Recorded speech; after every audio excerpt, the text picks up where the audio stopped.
Bueno, señores, tenemos aquí a Juan Valdés. Es el director ejecutivo del Observatorio Educativo. Vamos a conversar de temas importantes, sobre todo de la educación, que influye en todo lo que tiene que ver con las actividades de la vida. Bienvenido, Juan Valdés. Buenos días, muchas gracias. Un placer tenerle aquí. No, el placer es mío. Gracias por recibirme. Muy bien, muy bien. Don Juan, ¿cómo usted ve el cierre del año escolar? Ya prácticamente concluimos, aunque el calendario le queda algunos días, pero la mayoría de los estudiantes ha salido de las aulas. ¿Cómo, digamos, podemos pasarle un balance a lo que vivimos en este periodo 2024-2025? Precisamente ahora nosotros en el Observatorio Educativo estamos concluyendo el estudio titulado Condiciones de finalización del año escolar 2024-2025 y es muy obvio que la educación dominicana se encuentra en su peor crisis de este siglo. ¿Cómo? Hoy en día estamos ante un atraso significativo en la educación pública. Todos los indicadores educativos te dicen esto, sobre todo los indicadores oficiales, las estadísticas sobre resultados de aprendizaje, cobertura, condiciones de las escuelas públicas y también lo que se prevé a futuro. Pues el insumo de ustedes es obtenido de la misma información oficial del Ministerio de... Claro, además de que en el Observatorio Educativo tenemos el SATEP, que es el Sistema de Alerta Temprana de la Educación Pública, con cientos de delegados distribuidos a nivel nacional en las escuelas públicas. Nosotros somos el único observatorio que tiene el día a día de la escuela pública en un sistema automatizado, precisamente para darnos cuenta de qué pasa. Y ya venimos advirtiendo esto en otros informes anteriores, pero lo preocupante es que realmente no se vislumbra una mejora en la educación dominicana, porque los componentes esenciales de la educación aquí no están siendo atendidos efectivamente. Yo insisto en llamar a la atención a todo el país a leer los artículos 58 y 59 de la Ley General de Educación, que te habla sobre 13 factores ligados a la calidad educativa. Y cuando tú los revisas uno por uno, te das cuenta que el Ministerio de Educación ha fracasado abismalmente en lograr garantizar condiciones mínimas para una educación de calidad, que es algo que realmente es un derecho constitucional de todos los dominicanos. Para el próximo año escolar, por ejemplo, aquí se van a quedar fuera de la escuela más de 300,000 niños. ¿Y por qué, Juan? Por la falta de aulas, algo muy básico. Pero el Ministerio acaba de anunciar que de esta fecha a agosto va a entregar más de 1.100 aulas. Va a reparar más de 1.100 aulas, Entonces, no a entregar. ¿En qué pie estamos parados? Vamos a estar claros. Aquí en el año 2012, nosotros estimamos que hacían falta más de 28,000 aulas. Cuando inició este gobierno, yo que fui el editor del programa de gobierno de este gobierno en educación, teníamos muy claro que hacía falta construir más de 10,000 aulas. Al día de hoy, no se han construido ni siquiera 4,000 de esas. O sea, hoy tenemos un déficit de más de 6,700 aulas. Esto implica que cientos de miles de niños dominicanos se quedarán fuera de la escuela, más allá del discurso, de las promesas, de los planes, de las estrategias. Esas son palabras, esos no son hechos. Entonces, es imperdonable, es inadmisible que hayan pasado 4 años de gobierno y aquí no se hayan construido las aulas necesarias, teniendo el dinero, teniendo el diagnóstico y teniendo las posibilidades de hacerlo.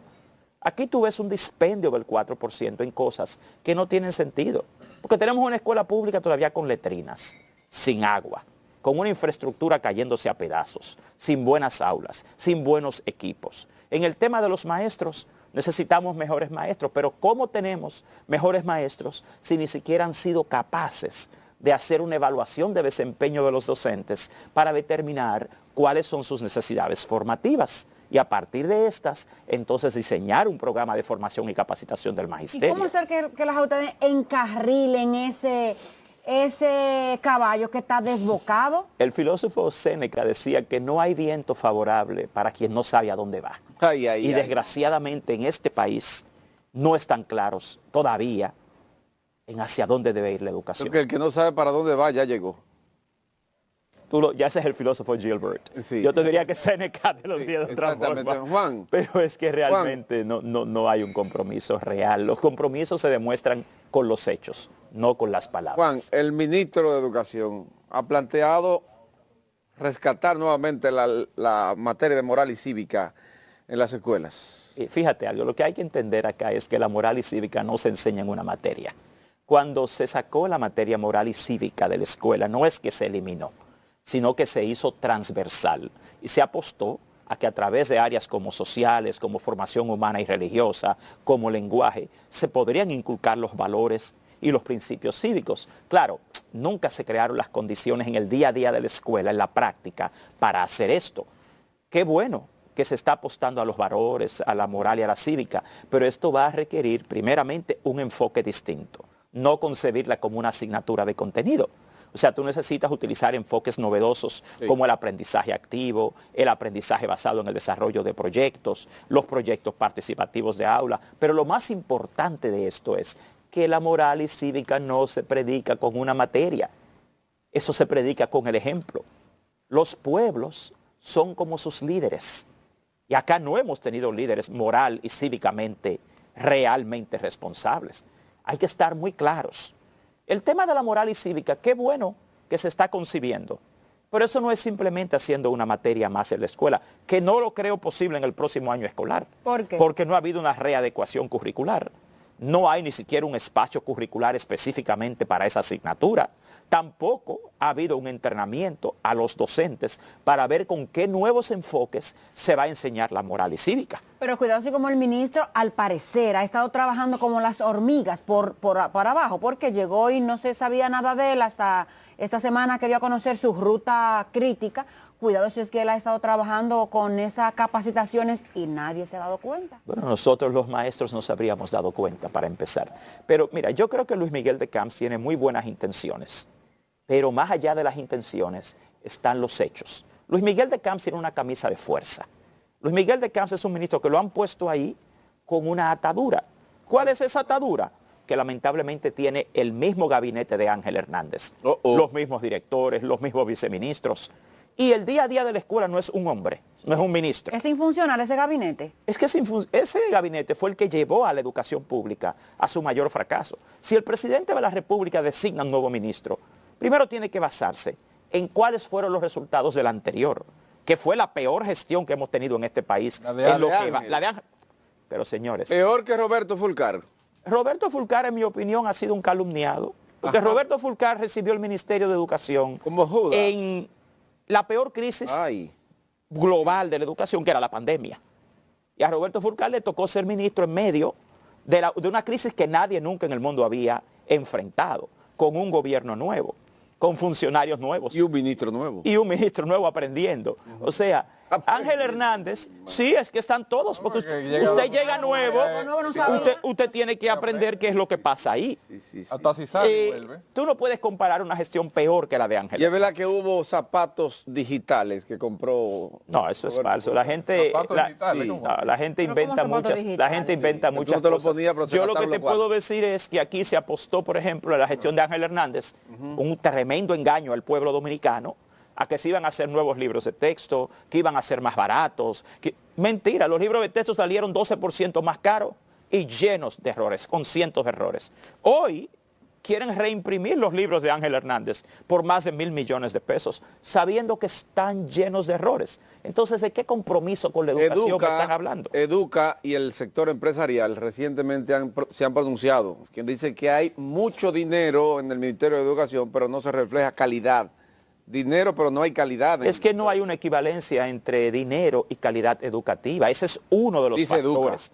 Y Educa tiene que revisarse, porque Educa tiene muy poca moral para hablar del uso del dinero. Educa es una institución que es miembro del Consejo Nacional de Educación. ¿Cómo? Y a la vez es contratista del Ministerio de Educación. Educa. ¿Cómo tú puedes ser miembro de la instancia que regula la educación dominicana y a la vez tener contratos por decenas de millones de pesos con el mismo Ministerio de Educación? ¿Quién le permite eso a Educa entonces? El Ministerio de Educación, la Dirección General de Compras y Contrataciones, la Contraloría General de la República, el mismo Consejo Nacional de Educación. Debió haberse pronunciado contra eso hace rato. Lo que pasa es que aquí te hablan de mejorar la educación en las palabras. En los hechos, tú ves algo muy distinto. Yo insisto en que Luis Miguel de Camps tiene muy buena intención, podría hacer muy buen trabajo, pero no con la camisa de fuerza que tiene hoy en día, con un equipo infuncional, incompetente, que no ha logrado nada en los últimos 3 años. Entonces la educación es una ciencia. ¿Tú quieres hablar de educación? ¿Dónde están los indicadores? Juan, nosotros podemos migrar a un modelo más eficiente de Esto educación. es grave, señores. Cambiando la matriz. Aquí se ha hablado muchas veces de aplicar un modelo STEAM, que si el modelo otosiano. Nosotros tenemos una identidad en términos de educación. Nosotros podemos realmente configurar el egresado de las escuelas dominicanas. Aquí, mira, hay un libro muy famoso del doctor Camarabadivelo de la Universidad de Yale, se llama Beyond Methods, más allá de los métodos. Aquí el problema no es el método, aquí el problema no es el enfoque, aquí el problema es que tenemos una gran farsa en la educación pública. Vamos a comenzar por el tema de las políticas educativas. Para tú tener éxito en la educación, tú necesitas conjugar 3 políticas: la política educativa, la política social y la política económica. Porque ese sujeto que va a la escuela pública en términos antropológicos tiene un perfil. La educación moderna no se basa en la transmisión de conocimientos, de lo que sabe un maestro a un niño. Ya estamos en la era del conocimiento. Esto se basa realmente, según está definido el currículo dominicano, en lo que se llama el constructivismo social. Y el constructivismo social a lo que apuesta es a la construcción social del aprendizaje, no a lo que un niño apenas aprende en una escuela. Pero vamos al ambiente de la escuela. Tú tienes una escuela desnutrida, muy mal alimentada, con un desayuno escolar que comienza a las 7:30 del niño, a las 7:30 de la mañana, con un pan de agua, con un cuartillo de leche lleno de bacterias, que lo está es haciendo más obeso, propenso a lo que es la diabetes y desnutrido. Wow. La nutrición es indispensable para que los procesos cognitivos que generan aprendizaje se den. Luego tú vas a un aula que no tiene buena iluminación, que no tiene buena ventilación, que no tiene buen mobiliario, que no tiene buenos equipos, que no tiene buenos libros de No texto, tiene baño. que está sobrepoblada porque tú tienes escuelas de primaria con 50 y 45 niños.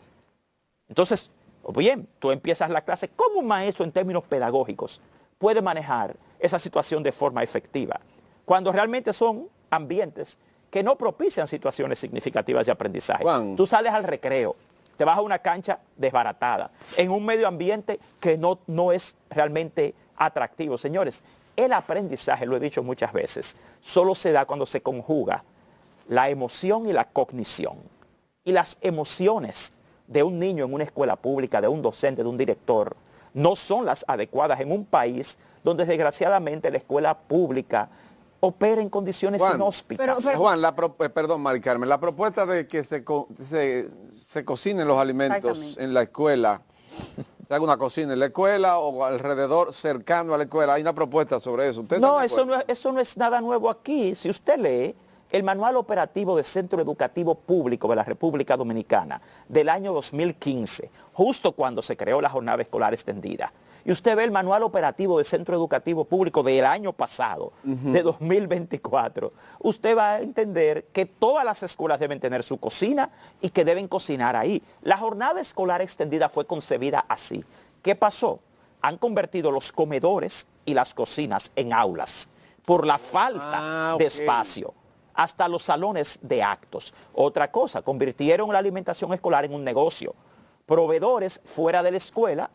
Señores, aquí lamentablemente lo que se da como un supuesto programa de alimentación escolar es un programa de desnutrición escolar. Pero Inaví habla mucho de ese tema y muestra una serie de empleados, de profesionales de la alimentación, pagados muy bien para que elaboren ese proceso alimenticio nutritivo. De hecho, sacaron unos productos porque eran muy dañinos, tenían muchas azúcares y otras cuestiones, y supuestamente se precian de decir que lo que ofrecen en esos alimentos es lo mejor en términos de nutrición. Entonces, ¿a quién es que le vamos a creer? A los hechos. Nosotros proveemos los hechos porque nosotros estamos en la escuela.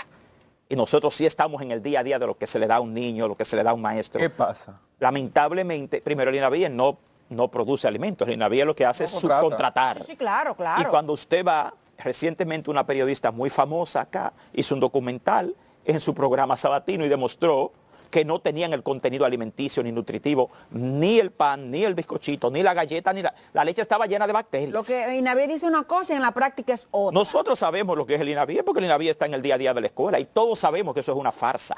Inclusive el mismo menú que publican no lo cumplen estrictamente, semanalmente, porque nosotros le damos seguimiento día a día. Nadie vigila No eso. se puede eso. Claro. Pero es que si tú eres el ente regulador y tú mismo violas las normas. Exacto. El problema aquí, señores, es que hay que... Voy a decir parte. Sí, el pueblo dominicano tiene que tomar de nuevo esa lucha no por el 4% en términos de dinero, sino por la calidad de la educación. Ser pública. veedor, convertirse en Sí, veedor. porque aquí los supuestos veedores, que tú los ves, son contratistas. Esos que son de que veedores, Madre. la inmensa mayor, pero mira, Educa. Ellos ven Educa su se dinero, supone que es un veedor de la sociedad, del empresariado, y Educa es contratista. Entonces, vamos a estar claros, pueblo dominicano. No existe la parte no interesada en la educación dominicana. Lo que sucede O es la que parte interesada sin dependencia, vamos a decir.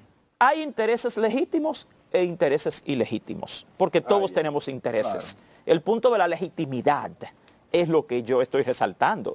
El ministro, por ejemplo, Luis Miguel de Camps, está apostando a la participación de todos. Cuando él hizo su presentación en la Biblioteca Nacional, él hace un llamado a todos los sectores a participar, pero aquí no le permiten a todos los sectores participar. Aquí hay un monopolio.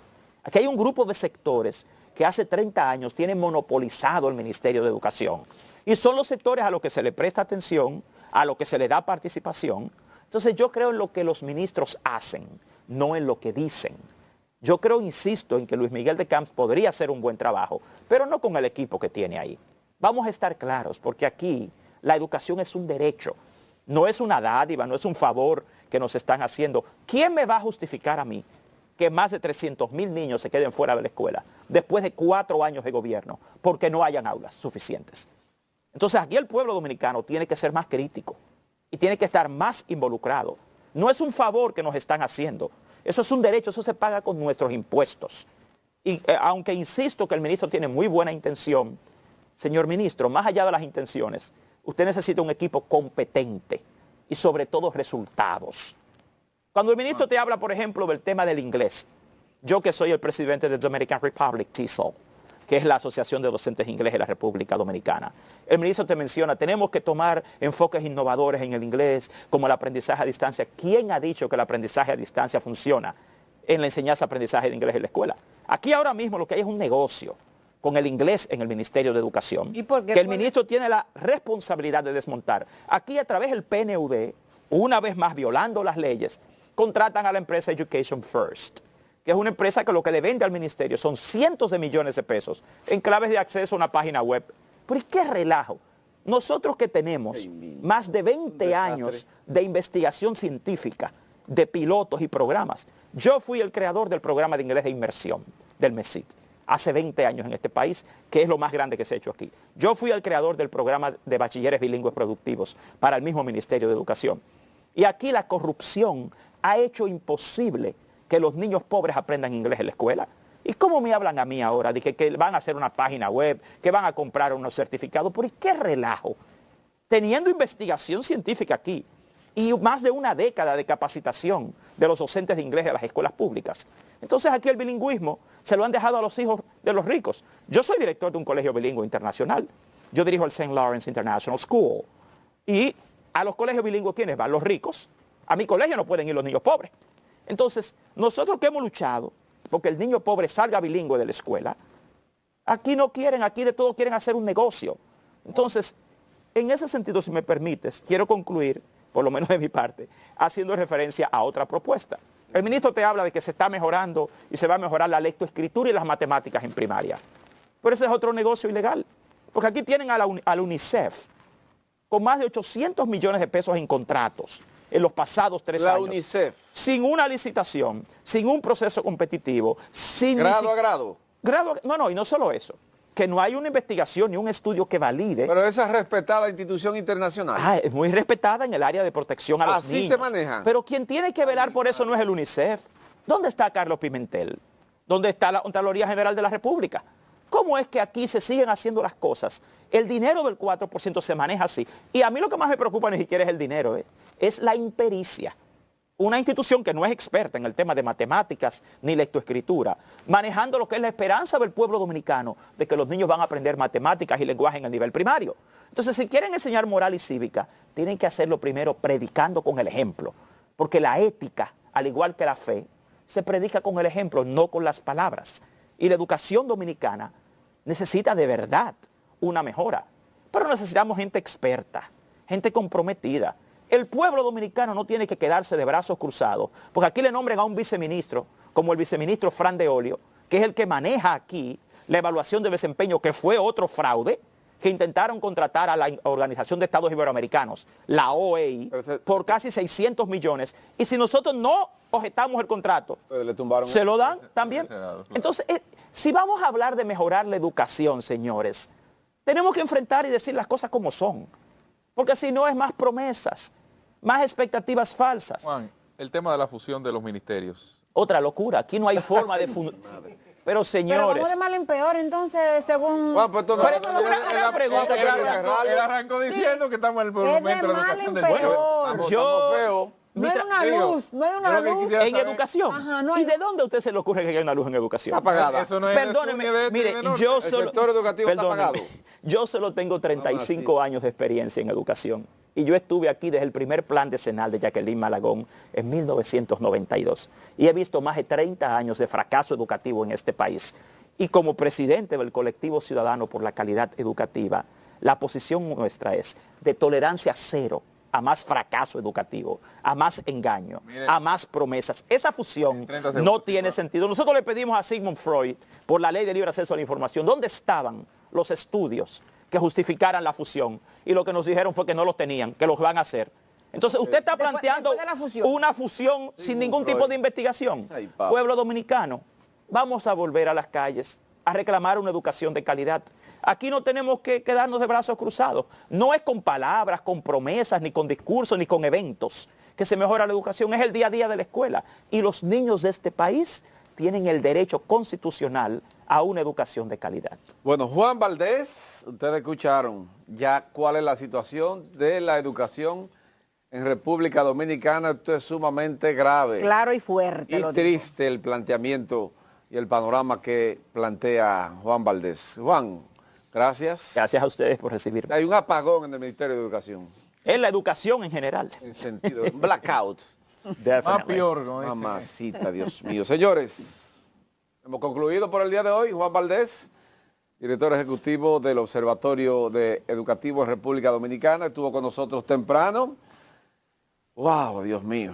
Hay que respirar profundo. Mantenga la sintonía con Telecentro.